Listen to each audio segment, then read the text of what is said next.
భరత్ గారు, ఇప్పుడు ఇన్ఫ్రాస్ట్రక్చర్ అని పెద్దగా మాట్లాడుతారు. అఫ్కోర్స్ ప్రకాష్ గారికి కేసీఆర్ పట్ల వాళ్ళ పట్ల వీళ్ళ పట్ల అభిమానం ఉంటే ఆయన ప్రదర్శించుకొని మనకు అభ్యంతరలే. కానీ ఈ ఇన్ఫ్రాస్ట్రక్చర్ అంతా హైర్డ్ ఇన్ఫ్రాస్ట్రక్చర్ అండి. ఇది కాంట్రాక్ట్ వచ్చిన తర్వాత అందరు తీసుకొస్తారు, ప్రతి వాడు ఈ వ్యవహారాలు చేస్తాడు. మనం ఎలక్టోరల్ బాండ్స్ కేసు కనుక అబ్జర్వ్ చేస్తే, ఆ జడ్జిమెంట్ చూస్తే మెగా కృష్ణారెడ్డి నుంచి ఎన్ని డబ్బులు వచ్చినాయండి టిఆర్ఎస్ కు, బిఆర్ఎస్ కి. వీళ్ళంతా డబ్బులు తీసుకోవడానికి కానీ లుచ్చా రాజకీయాలు చేసినారు. ఆంధ్ర వాళ్ళకి ఇంపార్టెన్స్ ఇచ్చినారు. అందుకే తెలంగాణ ప్రజలు గ్రహించినారు వీళ్ళదంతా హిపోక్రసీ.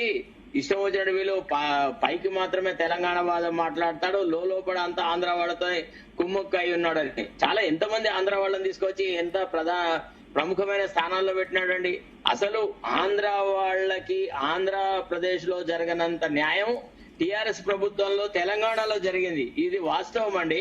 మేము చూసినాం కదా, ఎక్కడెక్కడ వాడు అసలు ఆంధ్ర వాళ్ళందరినీ ఖమ్మం నివాసులు అని చెప్పి హైకోర్టులో జడ్జిలు చేసినారండి. ఎంత లుచ్చా రాజకీయాలు అంటే ఇక మీకు చెప్పనలవి కాదండి వీళ్ళ వ్యవహారాలు. కేవలము డబ్బులండి.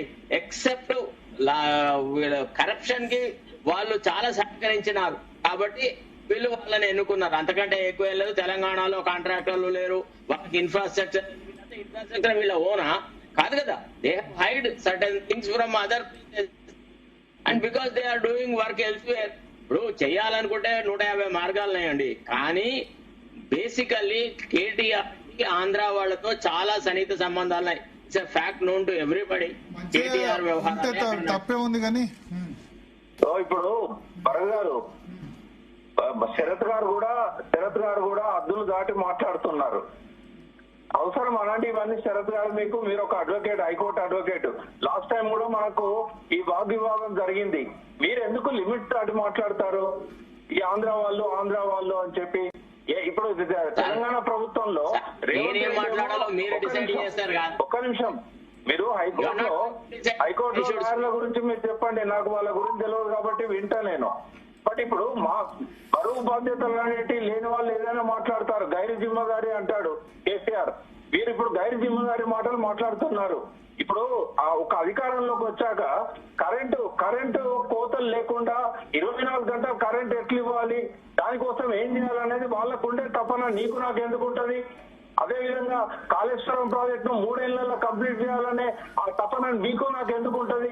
మోసేటోని తెలుసండి బరువు. మీరు మోసిల్లా బరువు ఏదన్నా? ఆంధ్ర అని చెప్పి 10 సార్లు అనడానికంటే వాళ్ళు చేసిన పనులను ఎందుకు అప్రిషియేట్ చేయరు మీరు? మెగా వాళ్ళు ఎక్కడన్నా బ్లాక్ లిస్ట్ లో, ఇక్కడ మన తెలంగాణలో ఏదైనా వర్క్ లో బ్లాక్ లిస్ట్ లో పెట్టారా వాళ్ళని? రేవంత్ రెడ్డి వచ్చినాక పెట్టాడా? ఇవాళ ఆయన ఎవరికి ఇవ్వలేదండి ఎలక్టోరల్ బాండ్స్? బీజేపీకి ఇవ్వలేదా? ఆయన ఏ పార్టీకి ఇవ్వలేదు చెప్పండి? ఒక పార్టీ పేరు చెప్పండి ఆయన ఇవ్వని పార్టీ. ఆయన దేశంలో అన్ని రాష్ట్రాలలో పనులు చేస్తున్నాడు. మమతా బెనర్జీకి ఇచ్చాడు, స్టాలిన్ కి ఇచ్చాడు, అందరికి ఇచ్చాడు. ఆయన ఒక తెలంగాణలో కేసీఆర్ కి ఇచ్చినట్టు, కేసీఆర్ ఒక్కడే కరప్షన్ చేసినట్టు. కరప్షన్ 100 సార్లు అనేదానికంటే ఒక రిటైర్డ్ హైకోర్టులో రుజువు అవుతుంది కదా ఎక్కడ కరప్షన్ చేశారు కేసీఆర్. ఇన్నిసార్లు చెప్పారు కదా, ఒక ఆధారాన్ని చూపెట్టండి. హైకోర్టులో ఏం కాదు, ఒక ఆధారం ఆర్టీఏ ద్వారా తీసుకొని కేసీఆర్ ఈ కరప్షన్ చేశాడు, ఆల్ టైమ్ మనీ అని చెప్పి ఏటీఎం కాళేశ్వరం అన్నారు కదా, ఆ కాళేశ్వరంలో ఏటీఎం లో ఎప్పుడు డ్రా చేశాడో ఆధారాలతో సహా బయట పెట్టండి. ఒకవేళ మీరు అట్లా పెట్టకపోతే ఇంకోసారి ఈ డిస్కషన్ లో మీరు ఎప్పుడు కూడా కేసీఆర్ కరప్టెడ్ అనే మాట మాట్లాడొద్దు శరత్ గారు. వేరే వాళ్ళు మాట్లాడతారు, ఒక హైకోర్టు అడ్వకేట్ గా మీరు మాట్లాడారు.